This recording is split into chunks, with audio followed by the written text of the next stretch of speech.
Dunque, uno si chiede, qual è la prima cosa che fai quando arrivi a teatro?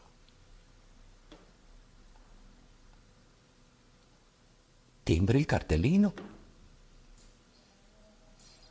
C'è un mestiere come un altro? Cioè, la magia è bene che la crediate voi dall'altra parte, che non meno sapete di quel che facciamo noi. Quando entriamo a teatro, meglio è. Pensate che c'è gente che si soffia il naso, gente che tira l'acqua, gente che nei camerini mangia anche prima, gente che fa rumore.